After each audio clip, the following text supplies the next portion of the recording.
Buenas tardes, doctor. Buenas tardes, Buenas, doctor. buenas tardes, doctor. Bueno, primero me voy a disculpar, vamos a, por estos días de corre, corre, pero hoy vamos a retomar las clases. Miran las diapositivas, No, Doc.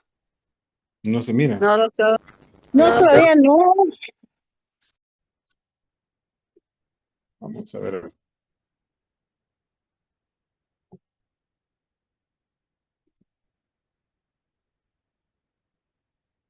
¿Ahorita? Chile. Ahora sí. Ya, doctor. Muy bien. Entonces, vamos a ver el análisis de rutina y control del desarrollo prenatal. Esto nos va a llevar a algunas causas por las que hemos seguido durante el camino para llegar acá. Recordemos que no hay solo lesiones a nivel de adultos, sino también en niños, y aquí vamos a ver algunas de las causas. Por ejemplo, vamos a ver que el análisis de rutina no va a corresponder solo a al niño, sino que también a la madre. Y que este análisis se le tiene que ofrecer a todas las mujeres embarazadas, independientemente de la edad. Este análisis de sangre se tiene que hacer por lo regular entre las 15 y 20 semanas y su principal objetivo es encontrar defectos en el tubo neural, o sea, como un ejemplo, la espina bífida o anomalías cromosómicas del síndrome de Down. También en este caso se extrae sangre del brazo de la madre para un laboratorio y se mide 4 sustancias principales en la madre.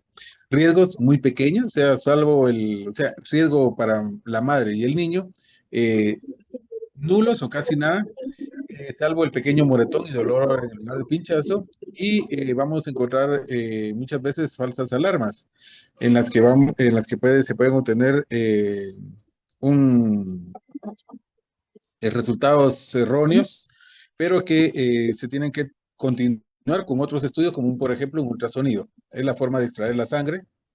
También a quienes se les va a realizar el ultrasonido, como se los decía anteriormente, a la mayoría de mujeres, si no, le podemos decir a todas las mujeres embarazadas realizarlo. ¿Para qué nos va a servir? Cálculo de la edad del embarazo, identificar qué tipo de embarazo se trata, el desarrollo como el tamaño del bebé y revisar también si tiene o no algunos defectos de nacimiento. ¿Cuándo realizarlo? Durante el primer trimestre se debe realizar para diagnosticar verdaderamente si hay un embarazo y de cuántas semanas o el tiempo gestacional que se tiene. Aquí tenemos un ejemplo de un ultrasonido. Pueden ver de que se encuentra completamente bien formado, cráneo, nariz, ojos, mano, tórax, abdomen, pero hay una agenesia de la pierna izquierda. Agenesia es sin miembro, ¿verdad? Este niño va a nacer sin el miembro desarrollado izquierdo. ¿En qué consiste el ultrasonido? Básicamente es una técnica de ondas sonoras. Yo lo ejemplifico de esta forma. Cuando ustedes tiran una piedra al agua, se miran que tienen unas ondas. Esas ondas sonoras son parecidas al ultrasonido y así es como se efectúa en, en esta forma. Forma de utilizarlo es manual con un traductor. Se coloca en el abdomen de la embarazada y también se puede realizar con un dispositivo intravaginal. Los dos son muy útiles y los dos tienen sus indicaciones. La mujer, Páseme su teléfono, sí. la mujer siente presión nada más si también el bebé no es doloroso al realizar el estudio. Formas como se realiza, tipo este aparato. Ah,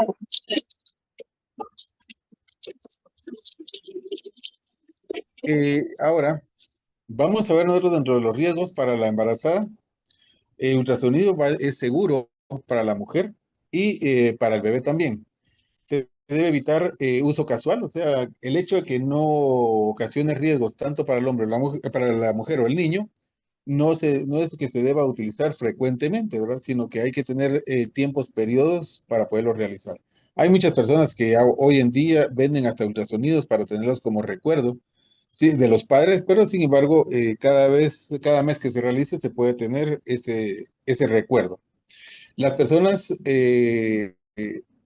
que a quienes se le está administrando estos ultrasonidos pueden no tener capacitación y eso sí es un problema, ¿verdad? Porque puede dar diagnósticos o información errónea y hasta peligrosa en una mujer. Aquí tenemos el ultrasonido con su traductor y cómo se realiza. No es invasivo. Ahora, amniocentesis es a quienes se les va a realizar principalmente mujeres mayores, en aquellas que tienen algún riesgo o ciertas anomalías cromosómicas va a servir este diagnóstico o defectos genéticos de nacimiento. ¿Cuándo realizarlo? Entre las 15 y 20 semanas, se guía por ultrasonido y el médico va a introducir una aguja delgada en el abdomen de la madre y se extrae una pequeña cantidad de líquido amniótico.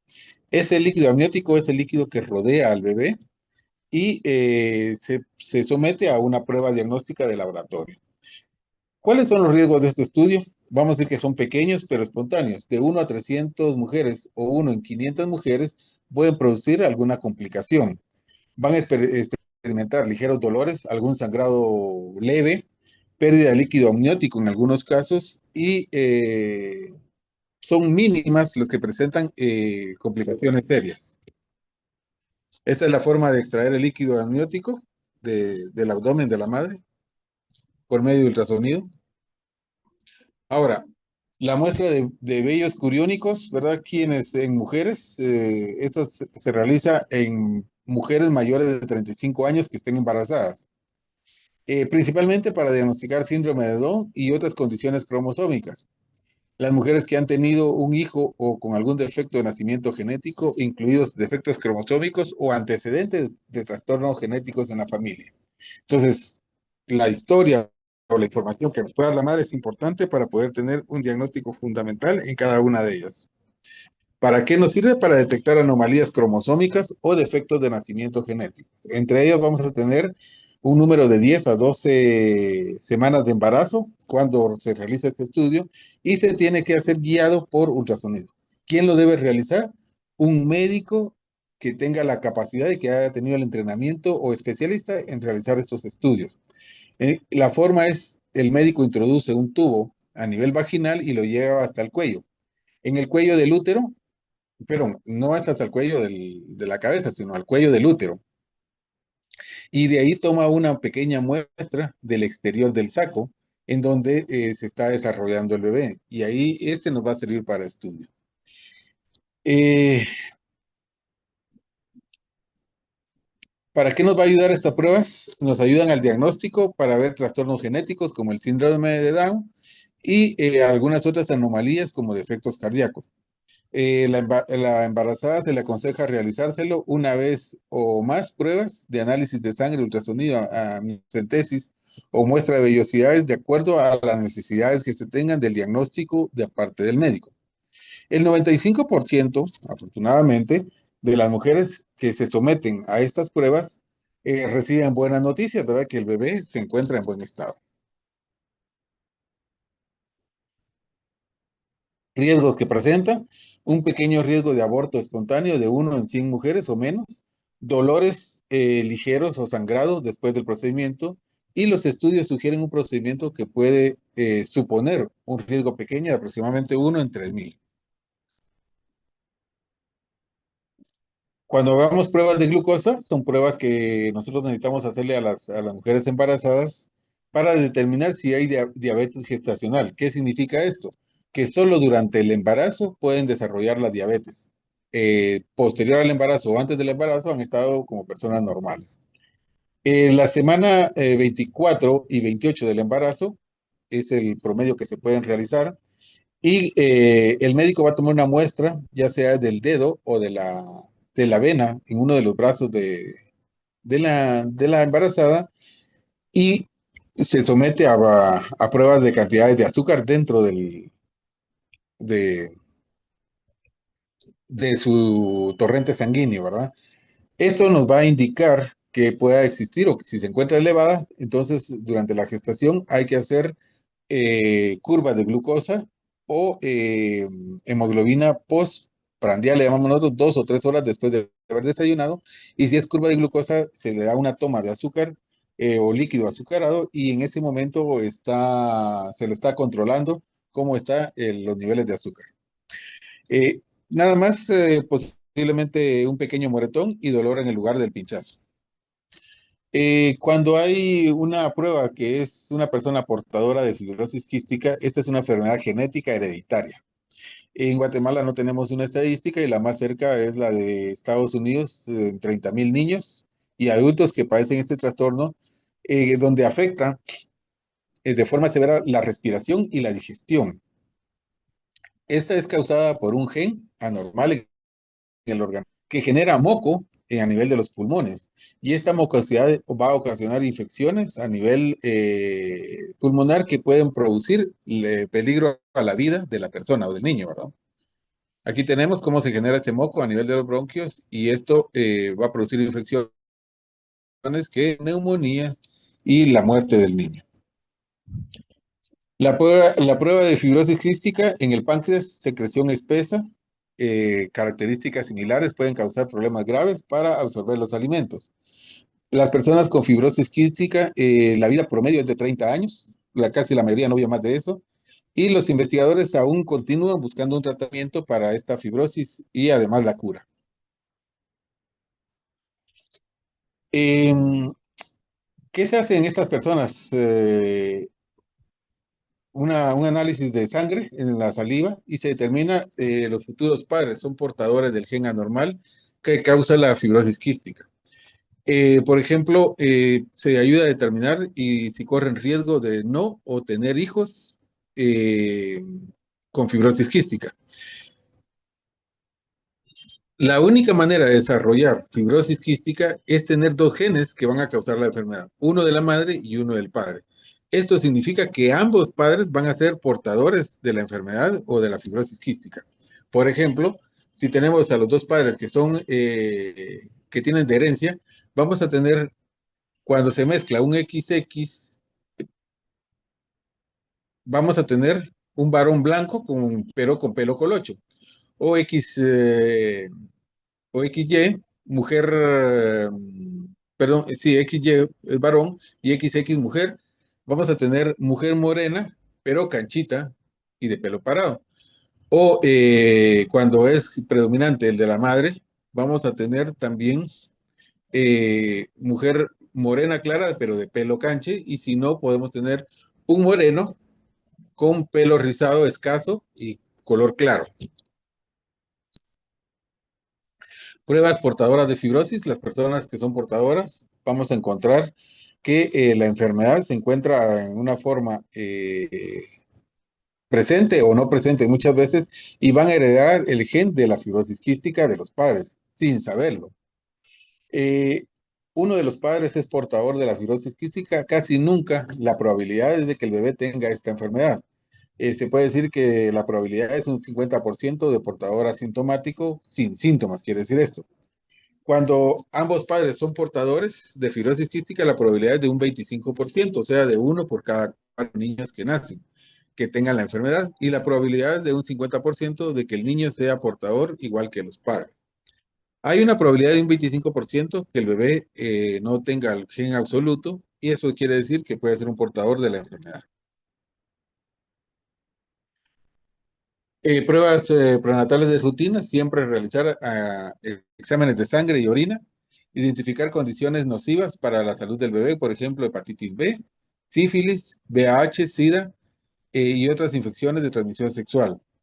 También hay que identificar si la madre es portadora o es inmune a la rubiola, el sarampión, la varicela, enfermedades que puedan causar efectos de nacimiento si la madre los contrae por primera vez durante el embarazo.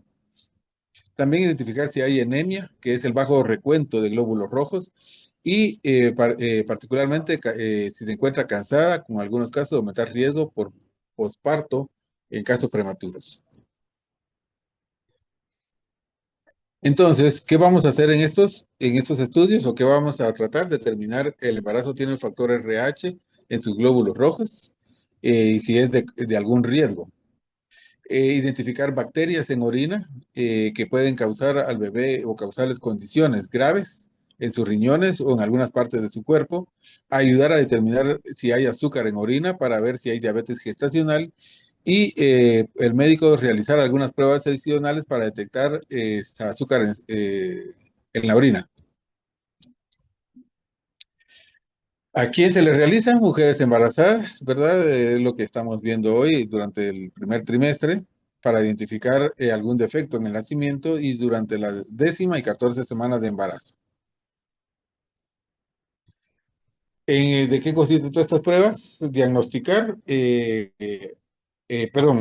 realizar con examen tomadas de muestras de sangre del brazo, realizar un ultrasonido, buscar en los pliegues nucales anomalías de sangre, que es otra forma de obtener, no detectar problemas, tipo de problemas, resultados negativos o falsos negativos, y en aquellos casos realizar amniocentesis, ¿verdad? Aunque salga normal, y CBS.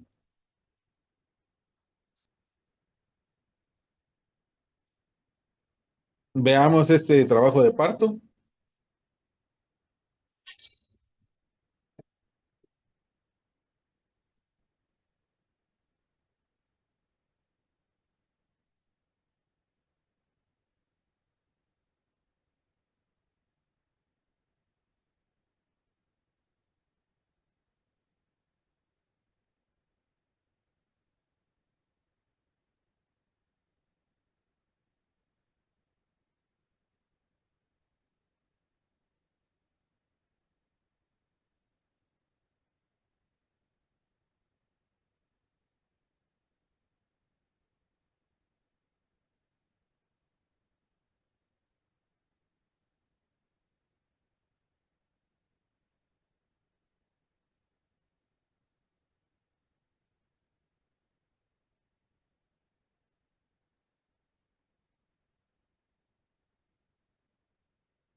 Este es un ejemplo eh, de, de embarazo o resolución de un parto en una forma normal.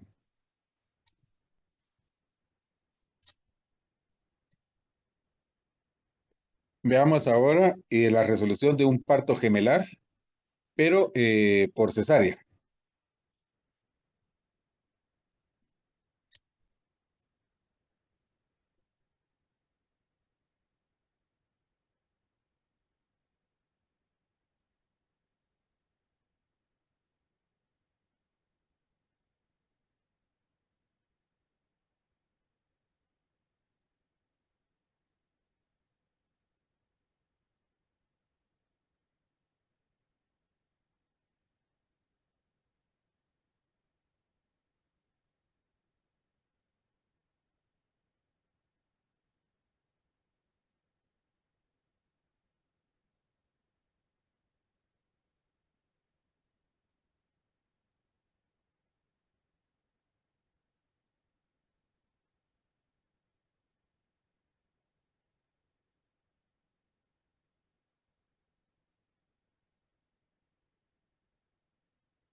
Entonces aquí vemos nosotros la diferencia que se puede tener en ambos tipos de parto, ¿verdad? Que tienen su grado de complejidad.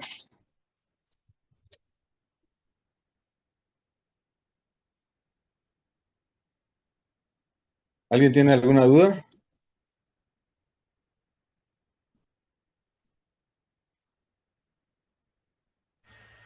Doctor, ¿por qué hay tanta pérdida de embarazos durante el primer trimestre? Aunque no hayan herencias genéticas de deformidad, ni hayan, digamos, enfermedades genéticas visibles en los padres, ni tampoco consumo de drogas en ninguno de los padres.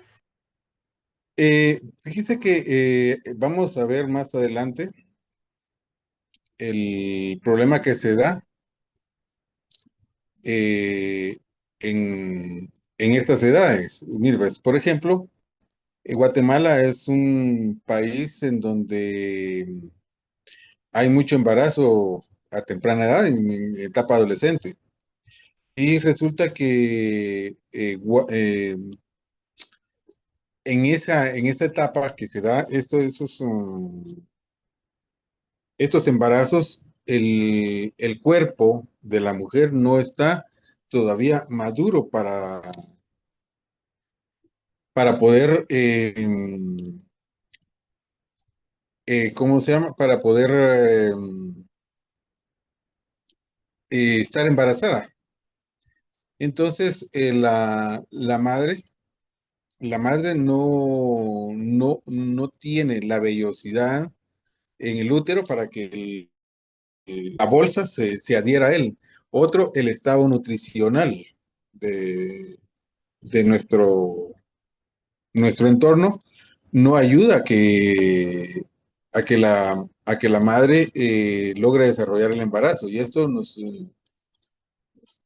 tenga a un paso de tener uno de los récords de Guatemala de abortos, ¿verdad? O pérdidas eh, generales, y lo vamos a ver en esta parte ahorita, en esta otra clase, que la vamos a ver rápido, donde son los embarazos en adolescentes, ¿verdad? Porque la mayoría de embarazos los vamos a ver durante 11 y 16 años, y Guatemala es uno de los países que tienen embarazos a muy temprana edad, ¿verdad? Y esto no favorece a poder llegar a un feliz término, el embarazo.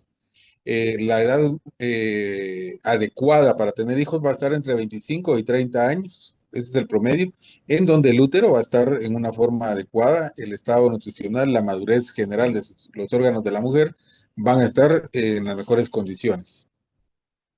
Entonces vamos a ver el esquema de clases de esta conferencia, la definición, frecuencia del embarazo, la problemática, factores, diagnóstico y planteamientos, riesgos asociados, prevención, aborto, para poder llegar, ¿verdad? Según la OMS, se define como un embarazo en adolescentes, en la adolescencia, aquel que se produce entre los 11 y 19 años, ¿no? Y pues nosotros tomamos normal muchas veces de los 19, de los 16 a los 19 años, lo tomamos como un embarazo normal, sin embargo, es embarazo de la adolescencia. Las madres adolescentes son una epidemia y una verdadera enfermedad social, ¿verdad? Pero así se toma ya, básicamente. La frecuencia de un embarazo a nivel mundial es de 13 millones aproximadamente por año. Sin embargo, la tasa de embarazos entre chicas de 10 a 17 años es de 6,33 por cada 1000. Eso era en el 2007. Traté de buscar una estadística reciente y no hay. Pero si se dan cuenta, en esa época ya era altísima. Y el 10.700 embarazos se produjeron en esa época, durante esas edades. Sin embargo, miren, la tasa de abortos que se dieron fue de 6.273, o sea, más del 70, ¿no? Más de la mitad, ¿verdad? Porque fue casi el 60-70% de menores de 18 años que terminaron en aborto. Es una problemática en la adolescencia y surge por la inexperiencia en materia de sexualidad, ¿verdad? O abuso sexual. También niñas y niños que desean experimentar, aunque la mayoría de adolescentes las relaciones las tienen con personas mayores y es por arriba de los 20 años con quien tienes relaciones. Problemas biológicos que se van a tener, problemas socioculturales, problemas psicológicos y tanto de origen como multifactorial. Factores biológicos, como les dije anteriormente, factores psicosociales, culturales, factores familiares y socioeconómicos. Una adolescente embarazada hay que tener una evaluación según la edad gestacional, edad de la madre, edad gestacional, problemas psicosociales y nutricionales. Hay que abordarlas con un buen equipo obstetra, psicólogo, asistencia social y educación. En una investigación clínica, sí, un hemograma, hierro, también hay que ver folatos, enfermedades de transmisión sexual, ¿verdad? Como les decía, la mayoría de estas adolescentes, sus relaciones son con personas mayores de 20 años y que no han tenido una sola pareja ya. Hay que ver un asesoramiento y apoyo psicológico y social. Hay que ver una contracepción de apoyo psicosocial y cuando se tiene ya el embarazo, una vigilancia prenatal, crecimiento fetal, como el parto y concentración de apoyo. ¿Qué es lo que sucede y cómo se puede diagnosticar? Muchas veces es muy difícil diagnosticar un embarazo en la edad adolescente. Y básicamente porque se dan dos causas. La adolescente se niega a admitir muchas veces la posibilidad de estar embarazada y los padres tienen una ceguera al no aceptar o no creen que su adolescente ya se encuentra embarazada. La primera valoración de estos pacientes debe incluir una buena historia clínica y completa. Guatemala tiene su ley de embarazo en adolescentes, entonces, para que lo lean y vean cuál es el delito que se comete en este tipo de embarazos. Valoración exhaustiva en factores de riesgo, cálculo de la edad gestacional, exploración de la física general, evaluación analítica y un cribado de enfermedades de transmisión sexual, o sea, una evaluación, valoración psicológica inicial, educación nutricional y dietética. 5 posibles planteamientos que se puedan dar durante el embarazo en un adolescente: aborto, criar al niño con la familia de origen, adopción, casarse o unirse, o alojarse en hogares maternales, que no hay muchos en Guatemala. Riesgos: el primer riesgo físico, maternal, el aborto, déficit nutricional. La mayoría de adolescentes en nuestro medio se encuentran con algún déficit nutricional, o sea, con desnutriciones moderadas y en algunos casos severas. Enfermedades como hipertensiva y obesidad, infecciones, partos prematuros, crecimiento intrauterino restringido. Al no tener desarrollado su cuerpo para estar embarazada, se restringe el crecimiento del útero. Riesgos psicosociales: abandono de la escuela, dificultades laborales, maltrato psicofísico del niño, dificultades para formar una nueva pareja estable. Después de que una adolescente tiene un hijo, muy difícil se pueda desarrollar una pareja estable muy adelante. No quiere decir que no suceda, pero sí es difícil que se pueda dar.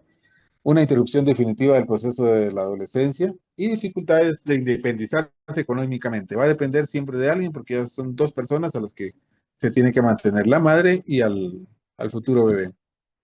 Riesgos para el niño: mortalidad y morbilidad. Cuando hablamos de morbilidad, son las enfermedades que pueda desarrollarse como bajo peso, malformaciones y problemas emocionales y de conducta en el niño. De ahí vienen algunos problemas que nosotros no hemos logrado definir de las enfermedades sociales o epidemias sociales que se le conocen, ¿verdad? Por las condiciones o los problemas emocionales que tiene el futuro niño al nacer de una madre adolescente.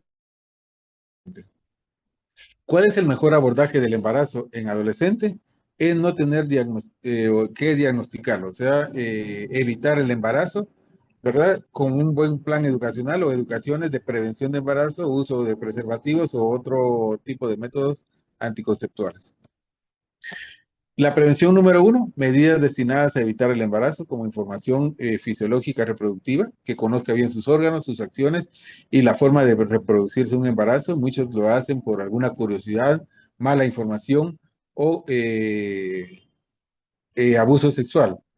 Utilización adecuada de medios de comunicación, ¿verdad? Ver las redes sociales que sean las adecuadas para este tipo de educación. Y mucho de nuestros medios de comunicación hoy en día nos lleva a tener relaciones a tempranas edades. Estimulación de los jóvenes, reflexión sobre problemas de la adolescencia. Fomento de comunicación entre padres e hijos, ¿verdad? Que el padre e hijo tengan muy buena comunicación. Entrenamiento de las personas con contacto prolongado con adolescentes, reinserción social y educación, eso es lo importante. Una segunda medida de prevención es tomar cuando la joven ya está embarazada, programas de atención de adolescentes, asistencia al padre de la criatura, información de apoyo psicológico a la joven, si ésta decide entregarlo en adopción. La prevención número 3, acciones que atenderán con el control de evolución del niño y sus jóvenes padres. Por ejemplo, vigilancia de vínculo madre-hijo, padre-hijo, promoción de la reinserción laboral del padre y de la madre, seguimiento médico integral del padre, asesoramiento adecuado para ambos progenitores para que puedan regular su fertilidad, ¿verdad? Que ya no estén teniendo hijos constantemente o que tengan un tiempo prolongado para que vuelvan a tener un nuevo hijo. Y la creación de pequeños hogares maternales para jóvenes sin apoyo familiar. Periodo antenatal, ¿verdad? En el momento antes de que nazca el niño. Desde el inicio de la pubertad hasta el comienzo del embarazo, el crecimiento y desarrollo, alteraciones, desarrollo de la personalidad, problemas familiares e intergrupales, inicio de primeras experiencias sexuales, orientación y educación sexual, uso de anticonceptivos o preservativos, ¿verdad? Para evitar embarazos y patologías ginecológicas como enfermedades de transmisión sexual o otras enfermedades que se puedan dar a nivel patológico, ginecostétrico o ginecológico. Periodo prenatal, que incluye todo periodo del embarazo, control del embarazo normal, detección de factores de riesgo, detección de patologías de obstétrica y no obstétrica, detección de patologías de salud mental, también detección de problemas en extremada irregularidad, orientación a los adolescentes si deciden por una adopción, desarrollo de técnicas educativas adecuadas, desarrollo de técnicas de trabajo familia, como también un desarrollo de técnicas de orientación de la pareja y adolescentes. Esto le va a ayudar básicamente a la familia, al nuevo ser que van a ser. En el periodo natal comprende desde el inicio del trabajo de parto hasta el tercer o cuarto día posparto, momento del que la madre puede tener algunas variantes, como el control del trabajo de parto, educación individual, posparto e inicio proceso de adopción. Pero en este periodo tenemos una clase sobre infanticidio más adelante, en donde nosotros podemos ver que en este tiempo hay cambios de conducta o conductuales de la madre, en los cuales hay alteraciones y muchas veces no entiende el por qué pueda tener un rechazo o un deseo de asesinar a su propio hijo. Periodo postnatal se entiende hasta los 19 años o en algunos programas hasta el próximo embarazo si el adolescente es menor de 18 años. Entonces, todo esto hay que tomarlo en cuenta, ¿verdad? Que depende del programa. Se puede extender hasta los 19 años o si la madre tenga 16 años y queda embarazada nuevamente antes de los 18, hasta ese periodo se puede tomar como postnatal e inicia el nuevo proceso el nuevo periodo para el siguiente embarazo. Control y seguimiento adolescente de la pareja familia, control de salud del hijo, rehabilitación e integración del medio social y familiar, estímulo a completar la instrucción regular. Entonces, ¿qué factores vamos a encontrar en riesgo? En una paciente menor de 16 años al momento de su primera concepción, pareja por lo regular son mayores de 20 años, como se los decía anteriormente, van a abandonar la escolaridad, nivel de educación menor de lo esperado para su edad, alta dependencia de beneficencia tras el primer parto, complicaciones durante el primer embarazo, abandono del hospital sin control de natalidad, muchas veces porque son menores de edad, se da un control muy especial o más a profundidad, y esto no le gusta a las adolescentes, ¿verdad? Y se dan por alejarse de los hospitales. Entonces vamos a entender por aborto que es la expulsión o extracción del cuerpo de la madre, del producto, la concepción viable de un menor de 22 semanas. Antes de las 22 semanas se toma como aborto. El INE de 1990 y en 1902 nos hablaba que el 246% de la población femenina en adolescencia presentaban este tipo de problemas durante esos años y que aproximadamente el 50% de embarazos en adolescencia acababan en aborto en nuestro país, como hacía la pregunta nuestra compañera anteriormente, ¿verdad? Porque Guatemala tiene la población más alta de aborto y se debe a estos resultados que la mayoría de porcentajes son en épocas adolescentes. Los factores más que influyen en la decisión es una situación laboral, el estado civil y tener un determinado número de hijos o no tenerlos. ¿De dónde se obtuvo toda la información de la que platicamos? Eh, por la hora ya no voy a continuar con infanticidio. Si tienen alguna pregunta, podemos realizarla ahorita.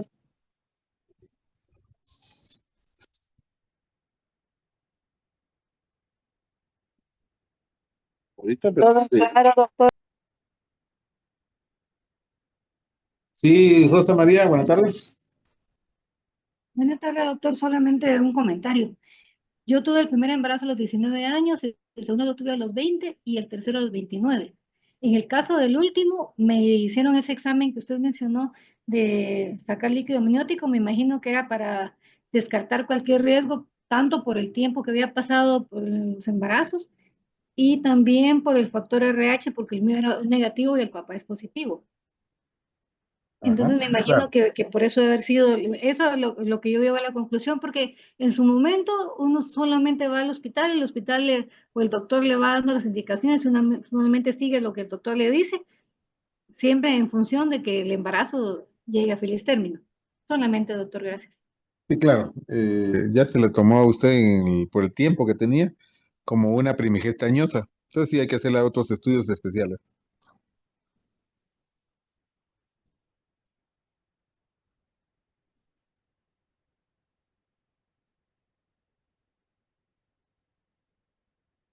¿Alguien tiene otra pregunta?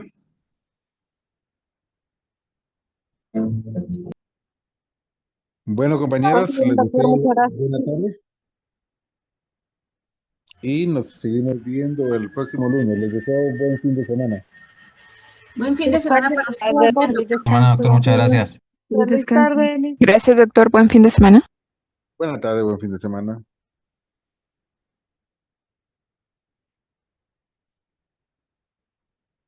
Gracias, Suseli, le agradezco mucho. Con gusto, doctor. Estamos a la orden. Hasta el lunes. Feliz descanso. Hasta el lunes. Buena tarde, gracias igualmente. Feliz Feliz descanso a tarde. todos. Feliz tarde, doctor. Buenas tardes, licenciado.